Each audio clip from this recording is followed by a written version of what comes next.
Hi everyone. Today we're going to be looking at the new polymer banknotes that Jamaica started using. We've only been using them for about a year now. So they were first issued in 2023. So we're going to look at them and talk about the individuals who are represented on these banknotes as well as the value of these notes. So grab your basket of money and let's go.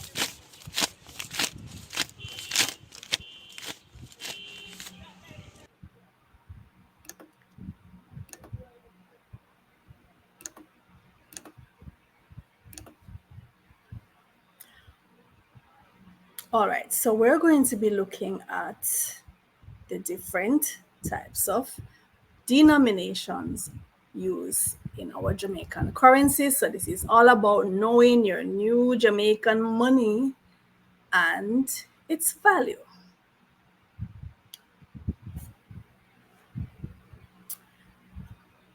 So we have some really pretty money. And, at first I wasn't so keen on these polymer notes. I thought they were kind of slimy, kind of too silky to the touch, and they were falling out of pockets and, easy to ride out of your pocket. But I must admit, I've, they have grown on me, right? And there were some glitches when these notes just came out, glitches at the bank. Some of the ATMs weren't accepting them and, causing a little stir. But I think we're pretty much over that now. And now we have our pretty money, our brand new money, and let's look at them. So, in terms of the value of the Jamaican dollar right now, so as of today, this is August 2024. The equivalent of one US dollar is 156 Jamaican dollars. So if you are on the receiving end of remittances, if you have people of foreign sending you money, you're good. Because one US can give you 156 Jamaican dollars. So these are the banknotes, our new polymer notes, and we're going to quickly run through just some tips on how you can ensure that you have a genuine polymer banknote. Right, we're going to quickly look at these tips issued from the Bank of Jamaica on how to identify your notes. But first of all, why these polymer notes? Why did we switch over from the regular paper money to these polymer notes? Well, the polymer notes are waterproof, right? And that's why they have that glossy, kind of silky feel to them. They are waterproof, they are dustproof, very smooth, they don't get so dirty, and they have a much longer lifespan compared to the regular paper money, right? Roughly 2.5 times, on average, 2.5 times more they remain usable compared to the paper notes. And these polymer notes are thought to be harder to counterfeit because they have some really high-tech security features and comparatively more eco-friendly, even though they have a bit of plastic base, right? But generally speaking, they're considered to be more eco-friendly because they last much longer, and so you don't have to keep replacing them. And of course, they are so darn pretty. They are so darn pretty. I love them. So here are some ways that you can tell.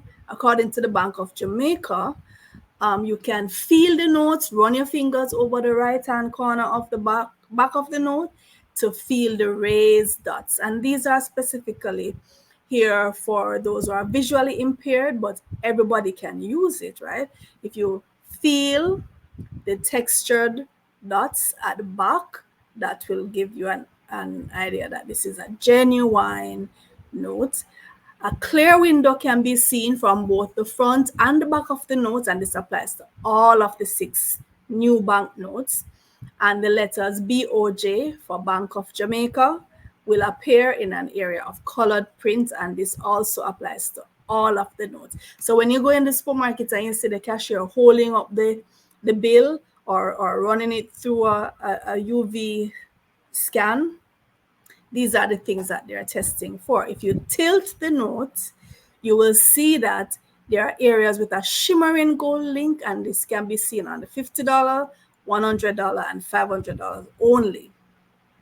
The colors of the images in the holographic foil change. The colors change, right? And the holographic foil is on the 1,000, 2,000, and 5,000 denominations only. And there is a silver ink that has a highly reflective mirror-like finish on the $50, $100, and $500 only. So there are a number of ways that we can check. These are the high-tech security features we're talking about. And of course, even more high-tech, you can use an ultraviolet light, run the bills through it, and you will see some areas of the note glow in 2 colors, and this applies to all of the notes. And of course, the denomination appears on all of the banknotes, whether it's a $50, $100, $1,000. So let's look at our pretty notes. So that's the $5,000 note, back and front. See how pretty they are? 2,000. So the 5,000 was our latest denomination added to our arsenal. And here we have the $2,000 note, back and front. Or I should say front and back. The $1,000 notes, $500 notes, $100 notes, and the $50 notes. And we're going to look at them in more detail in a little bit. So the $5,000 notes, this was our last denomination added, and we're also excited when we got the $5,000 notes. You can buy a whole heap of stuff. No, well, not really, but yeah, very excited to have that. And we're going to look at the individuals who are featured on the notes.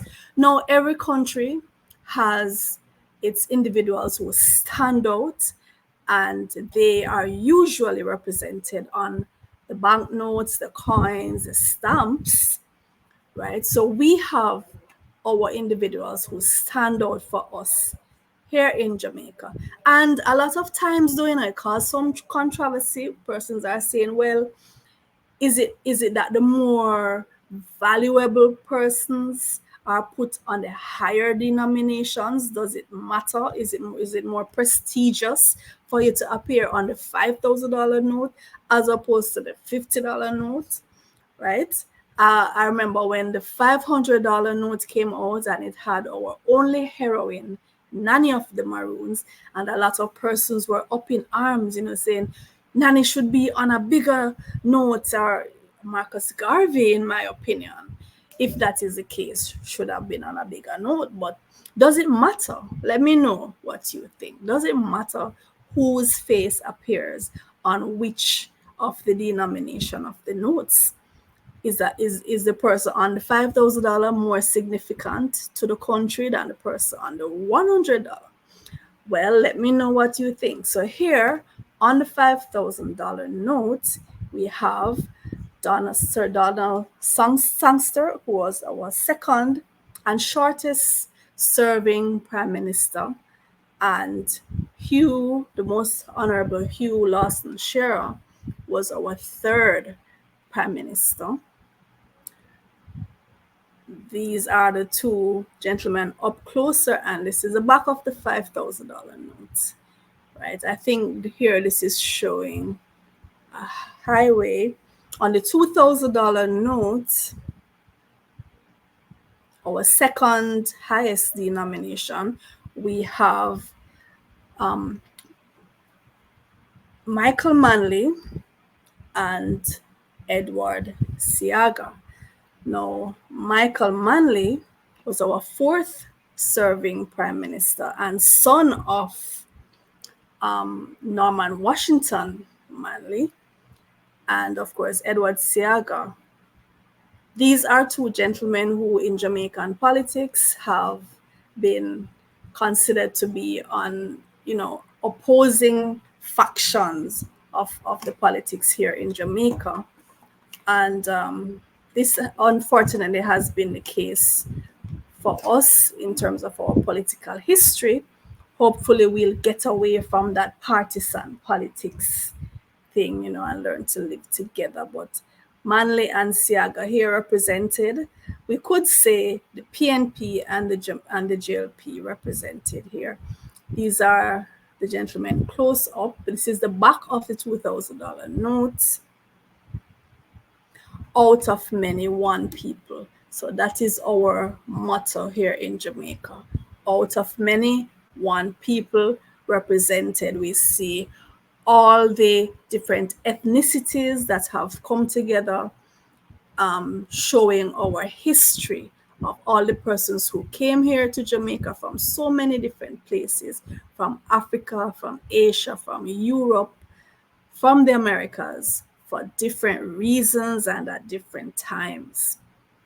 All right, so here we have the $1,000 bill.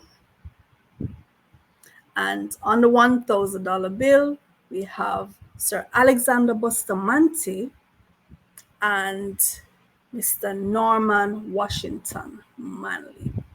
So Sir Alexander Bustamante was our first Prime Minister, and Norman Manley was our first and only premier just before independence in Jamaica.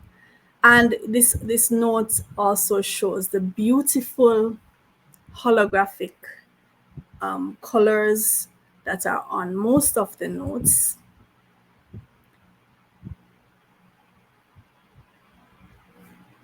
On the $500 bill, we have our only heroine, Nanny of the Maroons, and we also have Samuel Sharp, who we affectionately call Sam Sharp. Very important persons in our history who have fought for us.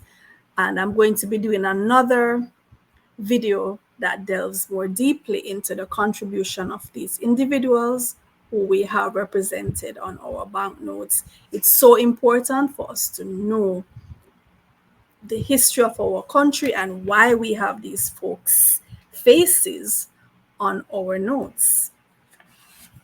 On the $100 bill, we have Marcus Mosiah Garvey, one of the founding members of the Universal Negro Improvement Association, the UNIA, who organized the greatest assembly of Blacks, certainly in modern times. And Garvey preached about self-reliance and, building the nation so that it can defend itself and stand on its own. Here at the back of the $100, we have Dunn's River Falls, very famous.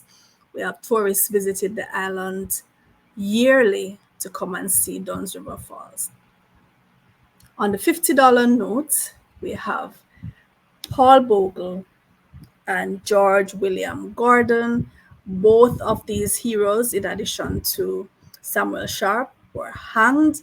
And like I said, we're going to delve deeper into their history in another video. Both men associated with the Morant Bay Rebellion. So the $50 note is our smallest banknote. And here we have our coins, our jinglings. So these are what you put in your piggy bank for a rainy day. The highest denomination, or we're starting from the lowest. So this is the $1 coin, and this has the Right Excellent Sir Alexander Bustamante, national hero. That's the back of the $1. So $1 Jamaican dollar. A lot of times you will see these coins, some people consider them to be so valueless. You'll see them tossed around on the road, or people just can't be bothered with them. Here's a $5 coin, Right Excellent Norman Manley, and that's the back of the $5 coin where we see our coat of arms. This is the $10 coin, Right, excellent. George William Gordon. And the $20 coin, the right, excellent. Marcus Garvey.